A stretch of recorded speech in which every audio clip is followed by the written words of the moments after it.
నమస్తే అమ్మా. నమస్తే అమ్మా. అమ్మ, కొన్ని పనులు కొన్ని ప్రదేశాల్లో మాత్రమే చేయాలి, కొన్ని కొన్ని ప్రదేశాలు పనికిరావు, కొన్ని వస్తువులు పనికిరావు. సబ్జెక్ట్లోకి వచ్చేస్తానమ్మా డైరెక్ట్గా.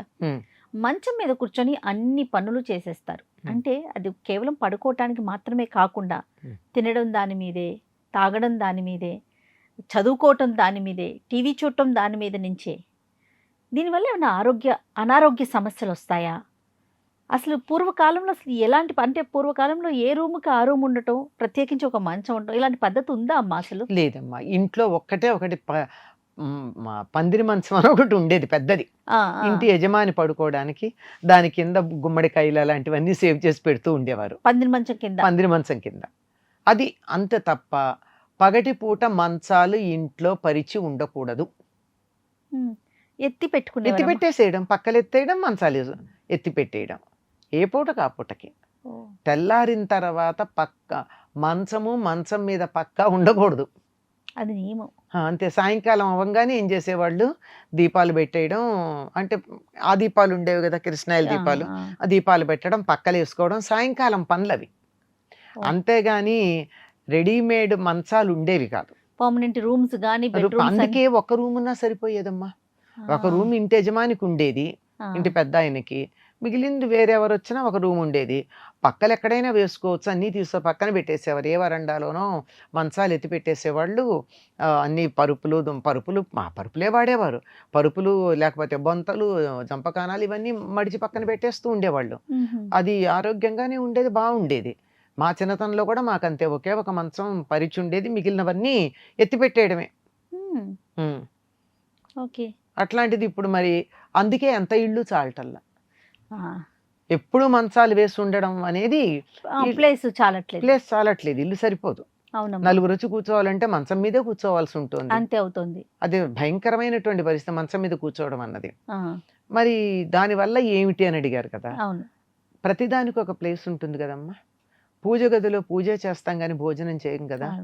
భోజనాల బల్ల మీద ఇంకో చెత్త పని చెయ్యం కదా. ఇప్పుడు మనకి ఈ శానిటరీ ఆర్టికల్స్ వస్తువులు ఉంటాయి, వాటి అడ్వర్టైజ్మెంట్ చేసే చోట bathroom is to A room అని అడ్వర్టైజ్ చేస్తాడు. అంటే దాన్ని కూడా బ్యూటిఫుల్ గా అలంకరించుకోమని. అలంకరించుకోవడం వరకు పర్వాలేదు కానీ వేరే పనులు చేస్తామా అక్కడ? చెయ్యం కదా. ఎక్కడ చేయాల్సిన పని అక్కడ చేయాలి. కుక్కలకు కూడా తెలుసు ఎక్కడ ఏం పని చేయాలో. నీట్గా ఉన్నటువంటి చోట రోడ్డు మీద కుక్కలు 1, 2 చెయ్యవు. చెత్త ఉన్న చోటకే వెళ్ళవి చేస్తాయి. అంటే ఎక్కడే పని చేయాలో వాటికి కూడా తెలుసు. మనం ఎందుకు మర్చిపోతున్నాం ఒకదానికొకటి? ఎక్కడ చేయాల్సిన పని అక్కడ, భోజనాల దగ్గరే భోజనాలు చేయాలి. ఇప్పుడు టీవీలు వచ్చాక హాల్లో కూర్చొని భోజనాలు చేయడం లాంటివి వచ్చాయి కానీ పూర్వకాలం భోజనాలకు ప్రత్యేకమైన ప్రదేశం ఉండేది. పెద్ద ఇళ్ళు ఉంటే భోజనాల గది ఉండేది, లేదంటే వంటిల్లు ఉండేది, లేదా వరండాలు ఉండేవి. ఎక్కడో అక్కడ భోజనం చేయడానికంటూ ఒక ప్రదేశం ఉండేది. ఆ ప్రదేశంలోనే భోజనం చేసేవారు. భోజనం చేసిన తర్వాత శుభ్రంగా అదంతా అన్నం మెతుకులు అవి కింద పడతాయని అంతా తుడవడం, వీలైతే కడగడం, బాగా పాతకాలంలో అయినట్టయితే పసుపేసి అంతా అలకడం, అలాంటివి చేసేవారు.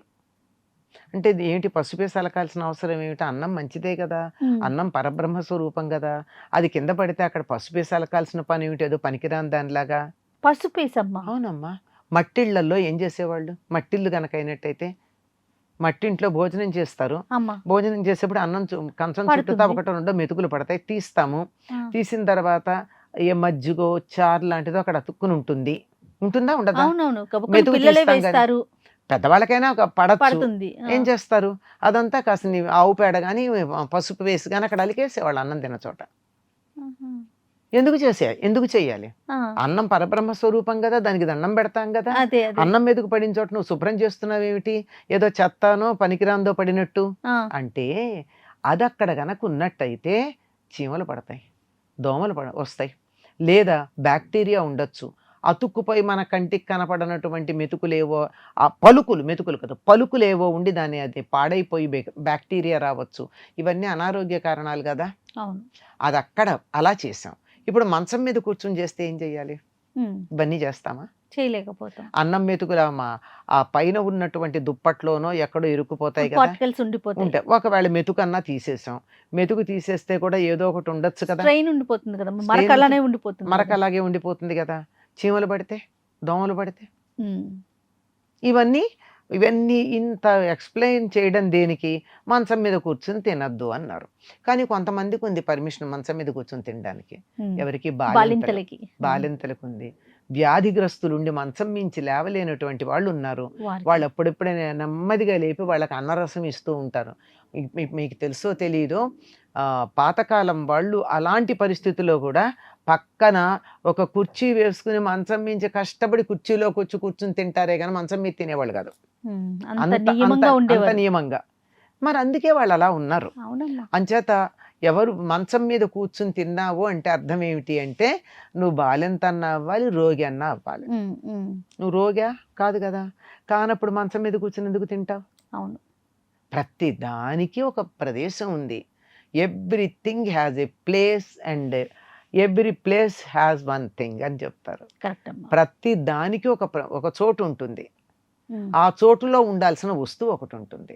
అంతేగాని దాన్ని ఎడాపెడా చేస్తే ఏమవుతుంది? ఉమ్. చదువుకోవటం కూడా మంచం మీదే చేస్తారమ్మా. ఆ చదువు మంచం మీద కూర్చొని చదువుకుంటే చదువు కూడా బొబ్బు ఉంటుందని చెప్పేవాళ్ళు మా వాళ్ళు. ఉమ్. పడుకుంటుంది అది అది కూడా. కూడా.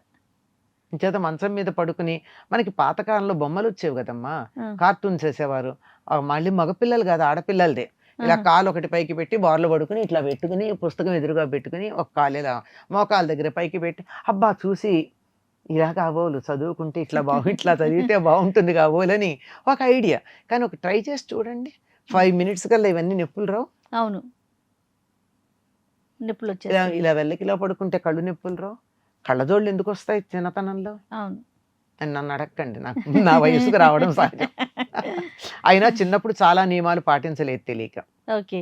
అంటే సూర్యోదయానికన్నా ముందు లేవడం లాంటి పనులు చేయలేదు, ఆ. అందువల్ల కళ్ళజోడు వచ్చింది. ఓహో. అది కాబట్టి ఎక్కడ ఏ పని చేయాలో అదే అక్కడ పని. ఆ పని చెయ్యాలమ్మా. చాలా చెయ్యకూడని పనులు ఇవన్నీను. మంచం అన్నది కనీసం అమ్మ, మంచం మీద డబ్బు కానీ నగలు కానీ విలువైనవి కానీ పెట్టకూడదంటారు. అది భోగానికి సంబంధించినటువంటి ప్రదేశం. భోగానికి సంబంధించింది దేవుడి విగ్రహాలు, దేవుడి ఫోటోలు, డబ్బు లక్ష్మీదేవి. అవును. డబ్బు, మన నగలు కూడా లక్ష్మి. అవన్నీ మంచం మీద పెట్టకూడదు అంటారు. మంచిది కాదు. ఉమ్. మాకేమిటో ఎంత చేసినా కలిసి రావట్లేదండి అంటారు. ఇట్లాంటి పనులన్నీ చేసి కలిసి ఎట్లా వస్తుందమ్మా? అంతేగా. అంటే కొంచెం పెద్దలు ఏం చెప్పారో వాటిని కొన్నైనా పాటించగలిగితే, అంటే మనం చేయగలిగినంత వరకు. కొంచెం ఆలోచించవచ్చు కదా. ఇప్పుడు వేరే దీని వెనకాల సైన్స్ ఉందా, దీని వెనకాల ఆధ్యాత్మికం ఉందా, ఇవన్నీ పక్కకు పక్కన పెట్టండి. పెడదాం. ఉమ్. అన్ని పక్కకు. Just think in practical way. Yes మా. నేను మాట్లాడేది ప్రాక్టికాలిటీ గురించి మాట్లాడుతున్నా. అవును. అవును. ఇందులో ఆధ్యాత్మికంగా మంచం మీద కూర్చుంటే మహాపాపం ఇలాంటివన్నీ తర్వాత చెప్పుకుందాం. అవునమ్మా. అవి ఆధ్యాత్మికంగా చెప్పేవి. ఇంకా చిన్నప్పుడు చెప్పేవారు మంచం మీద కూర్చొని అన్నం తింటే దెయ్యాలు పడతాయి అని. మాకు అవునా? ఎందుకంటే వేసవి కాలంలో మాకు పాలేళ్ళు ఏం చేసేవాళ్ళు అంటే 4:30-5 కల్లా వాళ్ళు వెళ్ళిపోవాలని చెప్పి బయట అంతా చిమ్మేసి అమ్మా. బాగా నీళ్లు చల్లి పక్కలేసి వెళ్ళిపోయేవారు. ఉమ్. ఉమ్. ఉమ్. ఒక మంచం మీద పక్కేయకుండా నొలక మంచాలు ఉండేవి 1-2 కూర్చుని కబుర్లు చెప్పుకోవడానికి. అట్లా ఉంచేవారు దాన్ని. అట్లా ఉంచేవి. మిగిలినవన్నీ పక్కలు పరిచి వెళ్ళిపోయేవారు. దాని మీద కూర్చుని కబుర్లు చెప్పుకోవడం ఇవన్నీ. అక్కడ కూర్చుని చిన్నతనంలో చిన్నపిల్లలు అక్కడే కూర్చొని అన్నం తిందామని కోరుకునేవాళ్ళు. ఉమ్. అదేలే. అది చందమామని చూస్తూ అవి చూస్తూ, అప్పుడు అమ్మకి అన్నం తింటాం, అక్కడ కూర్చోకూడదు, పేటేస్తాం, కూర్చో, అక్కడ కూర్చొని తింటే దెయ్యాలు పడితే మంచం మీద కూర్చొని తింటే ఇలా. ఓకే. అంటే అట్లా చెప్తే భయపడతారు నా ఉద్దేశం. అవునవును. అంతకన్నా ఇంకేం కాదు. మాకేమో దరిద్రం, మంచం మీద కూర్చొని తింటే లక్ష్మీదేవి రాదు, దరిద్రం దరిద్రం పడుతుంది దరిద్రం అనేసి ఆరోగ్యానికి. అనారోగ్యం దరిద్రం కాదా? అదే పెద్ద దరిద్రం అమ్మా. పెద్ద దరిద్రం. అవునవును. ఎన్ని రకాల చీమలు పడుతూ ఉంటే మంచానికి చీమలు ఎందుకు పడతాయమ్మా? అవును. ఇదే కారణం. కరెక్ట్ గా చెప్పారు.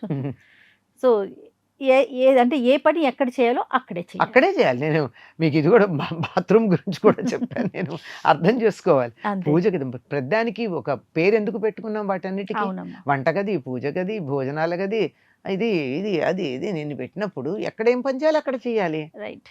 అస్సలు. ఓకే అమ్మా. నమస్తే. నమస్తే. And for more videos, Please subscribe to iDream. Please subscribe to iDream. Please subscribe iDream. And please subscribe to iDream. For more videos, subscribe to iDream. please like, share and subscribe to the channel. Congratulations, iDream. Subscribe to iDream. Subscribe to iDream. So subscribe to iDream Media. IDream team అందరికి huge congratulations. Please subscribe iDream Media. Please subscribe to iDream. Subscribe iDream. Please subscribe to iDream. iDream అంటే నా కళల ఛానల్ను subscribe చేసుకున్న నోరు తిరుగుతలేదు, మీరైతే గంట గుర్తు కొట్టండి. For more such videos, please subscribe to iDream. Subscribe to iDream. Please subscribe to iDream. Please subscribe iDream Media. Please do subscribe to iDream. Please subscribe to iDream Media. For best entertainment and information, please subscribe iDream. And don't forget to subscribe to iDream.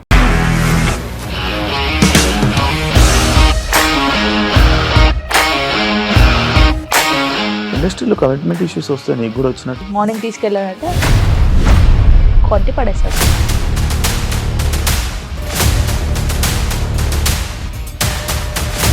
ఒక్కళ్ళు కూడా చూడలేదు ఈ cinema అని చెప్పడానికి కూడా చాలా ధైర్యం కావాలి. అది నిజం కదా, దాంట్లో ధైర్యం ఏంటి? ఇది నెక్స్ట్ డే ప్లేట్ మార్చేస్తే తప్పు కదా. As of now, we are comfortable this అని నేను అనుకుంటున్నాను. రష్మిక గారిది మీది ఒకే ఊరంట కదా. నీకు కోపం వచ్చిందంటే బాగా తిట్టేత్తరా? తిట్టేద్దామండి.